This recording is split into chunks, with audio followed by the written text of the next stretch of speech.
This week on music, Sabrina protests the Nickelback song Hero. Sits down with Protest the Hero.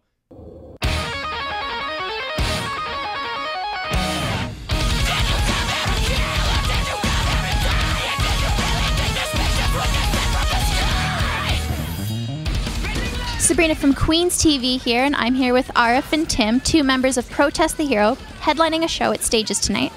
So first off, congratulations, your newest album just dropped yesterday. And how has your sound changed since your first album? Well, not deliberately. I think, and Tim might agree or disagree, we just kind of enter the studio or enter the rehearsal space and start writing, and whatever kind of comes up, comes out, sort of thing. So has it changed? I hope that it's matured, and I hope that it's sort of a greater concentrated effort toward songwriting and sort of conventional songwriting, having structures like verses and choruses and bridges, etc. But yet still maintaining to push the envelope a little bit and sort of challenge people's notions of what those songwriting conventions might be. Well, it sounds great. And considering the success of your last album, did you feel a lot of pressure going in to record Scurrilous? Well, people are either going to like it or they aren't going to like it. So, as simple as that sounds, I think it helps to alleviate a lot of the pressure. I am in no way interested in pleasing any one particular person, but obviously I would be disappointed if the bulk of our fan base thought we had some flaccid attempt at like a third record. But I'm not going to let that sort of affect my vision and what I want to get out of the band. I just think that's bad for business. In the past, we've learned that when you write a song and record it, you have to play it for, your career. So we try to always be selfish and write for ourselves and, hope that people will enjoy our selfish need to play music. And you guys are on tour right now, and you guys have hit just about everywhere in Canada and the US. What would you say is the biggest difference playing between the two countries? Wow.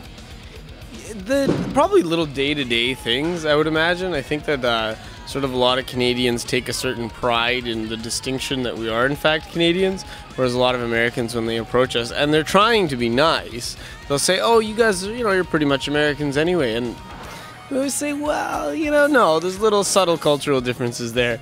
But the reaction at the shows is the same. Good people are good people everywhere you go.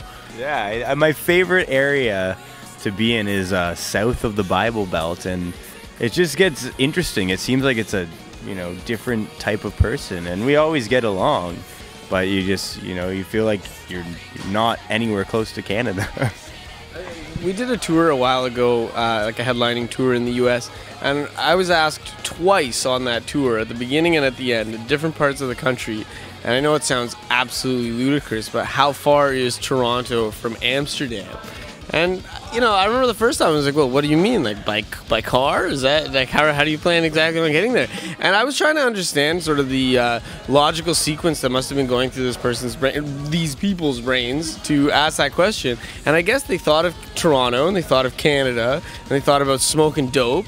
And that naturally led them to Amsterdam. And maybe they assumed that the two kind of communicate on some sort of major landmass. We're big trading partners or something. Yeah. So, in the future, I'm just going to go with it. I'm going to say, half an hour by the metro, if it's not rush hour or something. Why not, Sometimes I think you need to encourage people's ignorance. That's insane. And do you have any tips for any up-and-coming artists trying to break into the business? Well, again, I don't want to sound cliched, but don't listen to anybody else.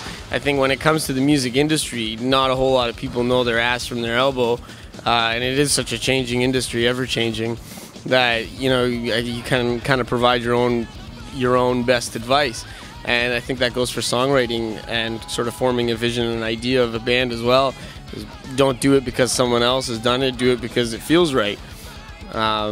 And as simple as that is, I think sometimes it's the simplicity has sort of a profound impact if it can be applied to one's life or career. The biggest lesson I've learned, I guess, being immersed in the music industry for so long is always try to learn a lesson from all the mistakes you make.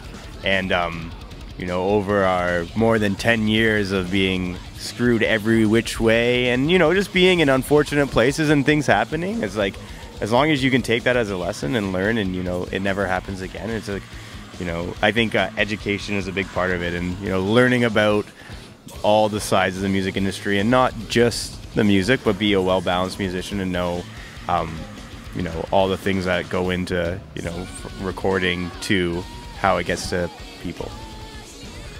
Makes sense. I want to give you guys a huge thank you. I know how busy you are, and if you haven't had a chance, go pick up a copy of their brand new album Scurriest today.